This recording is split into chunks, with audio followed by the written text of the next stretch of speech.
আসসালামু আলাইকুম, সবাই কেমন আছেন? আলহামদুলিল্লাহ আমরা অনেক ভালো আছি। টানা ২ দিন প্রচণ্ড রোদের পরে আজকে প্রশান্তির বৃষ্টি নেমেছে। ঠান্ডা বাতাস কি যে ভাল লাগছে।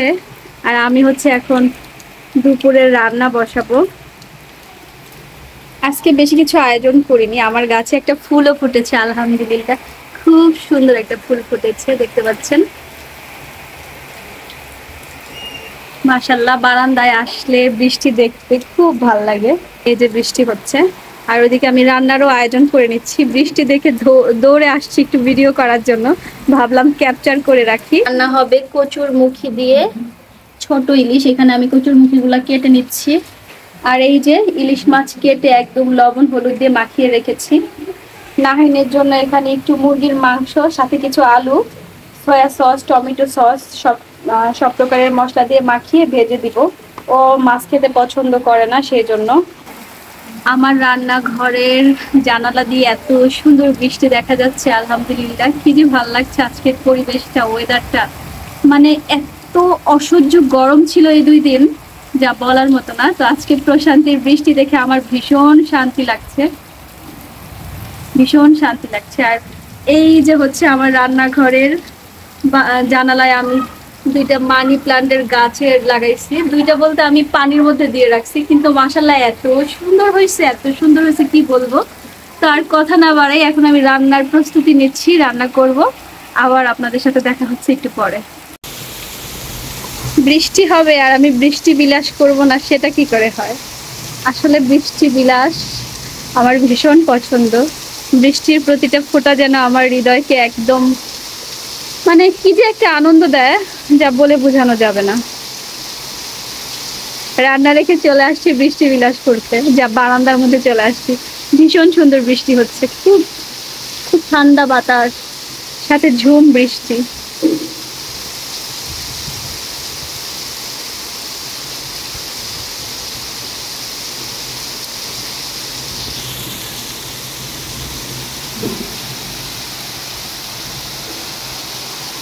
আসলে যখন আমরা অনেক চাওয়ার পরে কিছু পাই, সেটার একটা আলাদা আনন্দ আছে, তাই না? মানে যেমন প্রচন্ড রোদ, তাপ, ঘুমে শান্তি নেই। মানে কি যে একটা দুর্বিষহ জীবন প্রচন্ড গরমের মধ্যে। আর তখন যখন এরকম ঠান্ডা বৃষ্টি নামে, মানে প্রশান্তির বৃষ্টি, তখন সেটা আসলে খুবই আনন্দদায়ক হয়।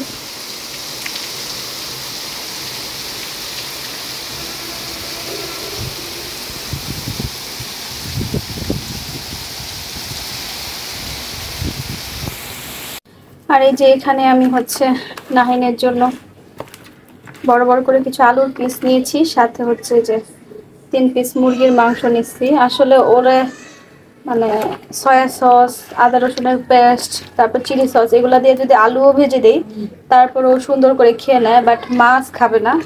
তো এখানে আমি মুরগির মাংস আর সাথে কিছু আলু নিয়ে নিয়েছি। এগুলো ভেজে দিলে দেন ওইগুলো দিয়ে ভাত খেয়ে নেবে।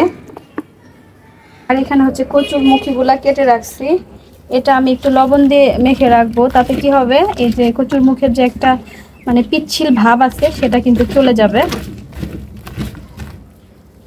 এই তো এখানে হচ্ছে আমি তেল গরম দিয়েছি, সরিষার তেল আর অল্প একটু সয়াবিন তেল মিলিয়ে দিয়েছি। এটা হচ্ছে আমার ছেলের খাবার, যেখানে আমি মানে ওর খাবার সিম্পল বাট কষ্টকর। কারণ কি, সব সময় যে ফ্রিজে মাংস থাকবে এটা কিন্তু হয় না। তো ওর জন্য আমার সব সময় ফ্রিজে মাংস রাখতে হয়। আর এটাকে যদি আমি রান্না করে দিতাম, ও মুরগির মাংসটা রান্না করা একদম পছন্দ করে না। এটাকে যদি ময়দার কোটিং দিয়ে ভেজে দিই তাহলে খাবে। আমি যেভাবে সব প্রকারের মশলা দিয়ে আলু দিয়ে ভেজে দিলে, মানে একদম ওই যে গ্রিল করে না, এক প্রকারের ভাজা আছে, ওরকম করে গ্রিলের মতো করে আমি ভেজে দিই, তাহলে ওইটা খাবে, তাছাড়াও কিন্তু খাবে না। যেখানে কচুর কাটি ধুয়ে রেখেছি, ইলিশ মাছ কেটে ধুয়ে পরিষ্কার করে রেখেছি, এই যে পেঁয়াজ, কাঁচামরিচ, ধনিয়া পাতা কেটে রেখেছি। আর এই যেখানে ভাতের চালও ধুয়ে পরিষ্কার করে রেখেছি, এখন কুকারে বসিয়ে দিব। আজকে আসলে দেরি হয়ে গেছে রান্না করতে, এই জন্য ভাতটা চিন্তা করলাম কুকারেই দিয়ে দিই, কারণ 2 চুলার মধ্যেই তরকারি রান্না হচ্ছে।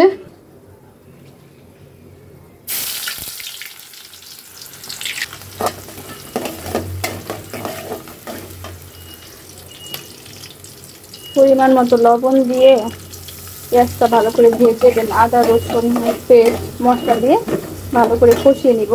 যেহেতু ইলিশ মাছ রান্না করব আদা রসুনের পেস্ট না দিলেও হবে, বাট আমি অল্প একটু দিব।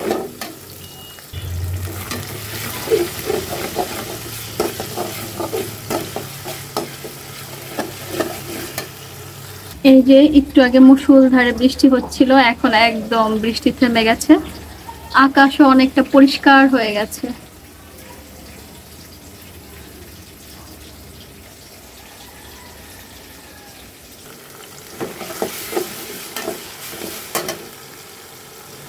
আটাটা একটু ভাজা ভাজা করে এখন হচ্ছে আমি একটু মশলা দিয়ে দিচ্ছি।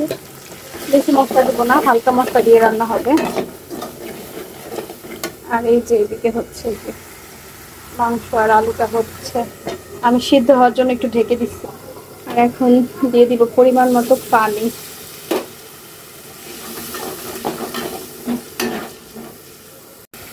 এই যে আমার ছেলের রান্নাটা কিন্তু হয়ে গেছে, এটা প্রায় এই যে ভাজা ভাজা হয়ে গেছে। আর এদিকে হচ্ছে আমি মশলাটা কষিয়ে নিয়েছি, এখন হচ্ছে যে কচুর মুখিগুলো এখানে দিয়ে দিব।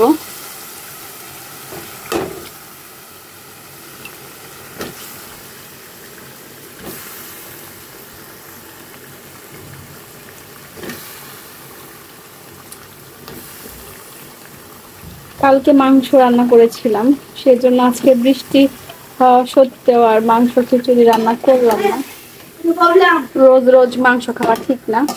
তো এখন আমি হচ্ছে যে কচুর মুখিগুলো খুব ভালো করে কষিয়ে তারপর ঝোল দিয়ে তারপর হচ্ছে মাছগুলো ছেড়ে দিব, সাথে আমি কিছু কাঁচামরিচ দিয়ে দিচ্ছি।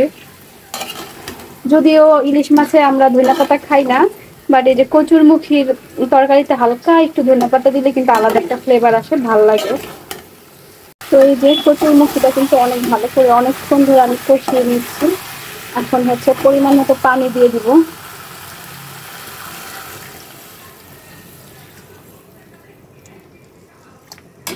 পরিমাণ মতো পানি দিয়ে এটা যখন বলক চলে আসবে তখন এই যে কেটে ধুয়ে রাখা ইলিশ মাছগুলা দিয়ে দিব। মাছটা যদিও অনেক ছোট, বাট অনেক গ্রান মাছটা। ইলিশ মাছ বলে কথা, ছোট হোক বড় হোক সব মাছেই গ্রান থাকে।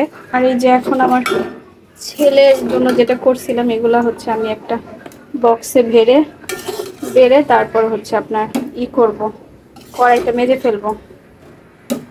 লাগলে পরে আমি ওভেনে গরম করে দিব, কড়াইতে আর রাখবো না, কারণ তাহলে কড়াইটা মাজা আবার দেরি হয়ে যাবে। আমার কাছে মনে হয় সাথে সাথে কাজটা সাথে সাথে করে ফেললেই ভালো হয়। বক্সে বেড়ে রাখতে হবে, কড়াইটা নোংরা থাকবে না।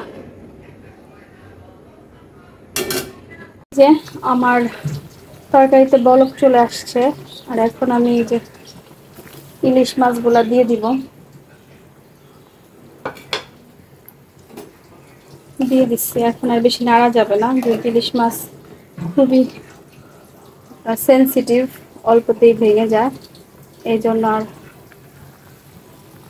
ওইভাবে নাড়াচাড়া না করে জাস্ট এখন জাল করতে হবে।